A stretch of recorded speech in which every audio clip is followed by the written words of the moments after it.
Les femmes au pouvoir, c'est le thème de ce grand angle après cette victoire de Claudia Sheinbaum au Mexique. Que peut changer son arrivée au pouvoir? Quid des autres exemples dans le monde de chefs d'État ou de gouvernement? Existe-t-il une gouvernance féminine? Avec nous pour en parler, Janine Mossulavo, bonsoir. Bonsoir. Soyez la bienvenue sur TV5 Monde. Vous êtes politologue, sociologue, directrice de recherche au CEVIPOF, c'est le centre de recherche politique de Sciences Po. Avant de vous donner la parole, direction le Mexique où l'on retrouve notre correspondante Laurence Cuvillier. Bonsoir Laurence.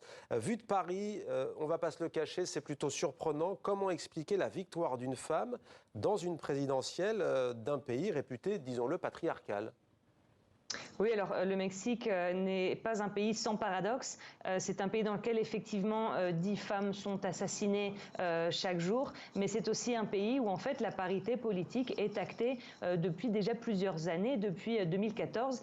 Il n'y a pas encore eu de femmes présidentes mexicaines, certes, mais il y avait déjà eu des candidates femmes par le passé, notamment en 2012 avec Josefina Vázquez Mota qui représentait la droite.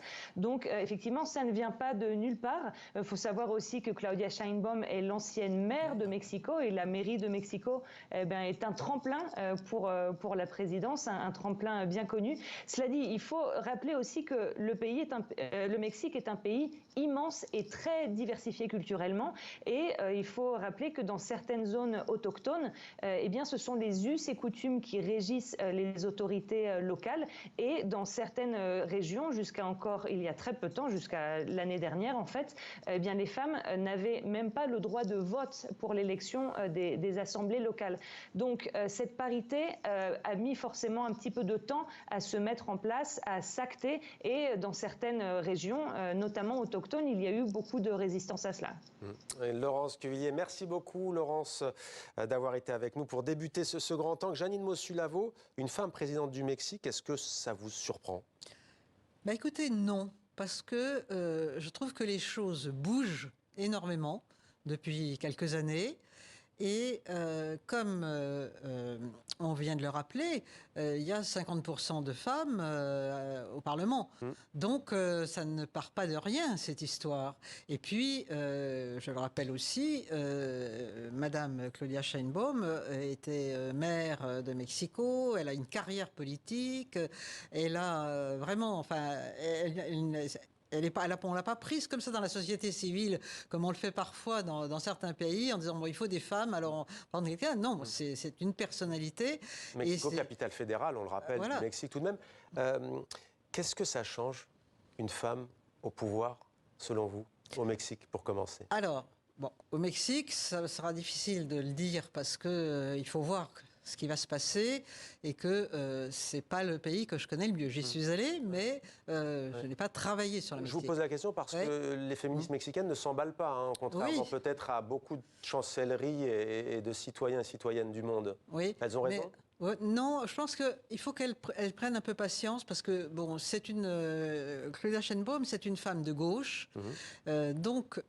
la gauche, en principe, je veux dire, son étoile polaire, c'est l'égalité. Donc, aussi bien entre les classes sociales, c'est le but, on n'y est pas, mais entre les sexes. Et entre toutes les catégories qui peuvent s'affronter en inférieur, supérieur. Donc, il y a quand même, je dirais, des espérances à avoir pour que, sur l'égalité homme-femme, elle applique aussi une politique de gauche, ce qui est déjà un bon point par rapport à ce qu'on pourrait dire. Et puis, je crois que le pouvoir... Je veux dire, pour exercer le pouvoir, qu'est-ce qu'il faut faire? Il faut convaincre, si on n'arrive pas à convaincre, séduire, ou qu'est-ce qu'on peut faire d'autre? Partager, on peut aussi acheter, ça se fait beaucoup dans certains pays. Elle, je pense que vu sa stature, elle va essayer de convaincre sur les mesures qu'elle aura envie de prendre, je suppose. Et on surveillera notamment pour la question des féminicides. On le rappelle, selon l'ONU, une dizaine de féminicides par jour. On ouvre donc ce grand angle aux femmes chefs d'État et de gouvernement dans le monde. On va en voir une sélection actuelle ou passée à travers ce qu'on pourrait appeler une boucle de portraits qu'on vous a préparés. 10% de femmes présidentes ou chefs de gouvernement dans le monde. C'est encore trop peu? C'est trop peu, bien sûr. 28, Oui, mais si vous voulez, il faut voir d'où on vient.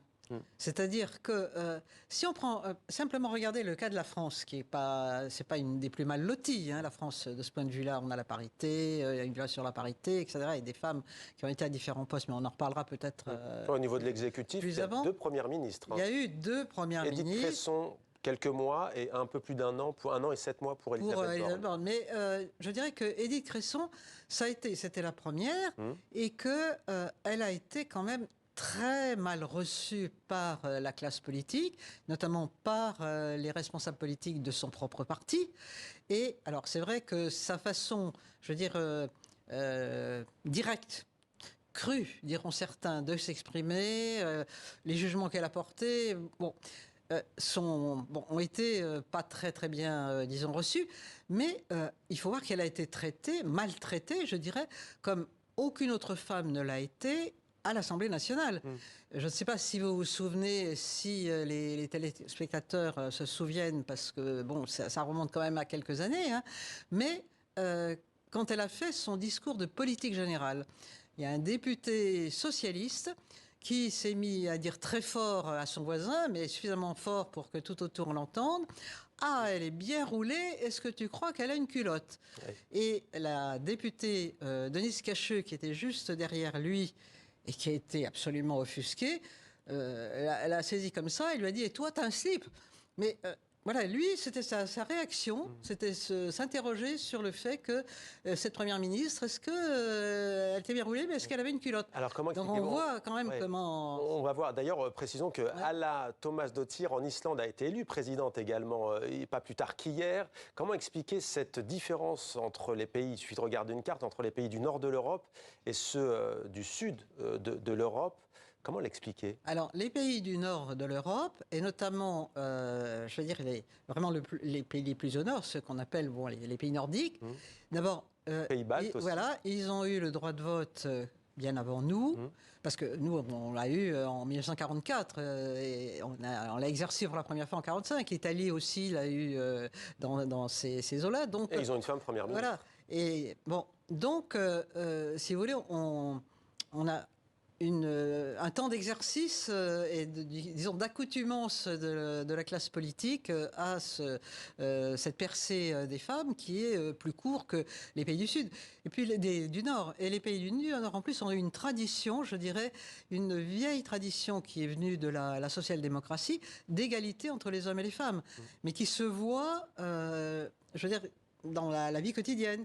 C'est-à-dire que vous allez dans les pays du Nord, que ce soit la Suède, la Norvège, etc. Moi, j'y suis allé aussi plusieurs fois.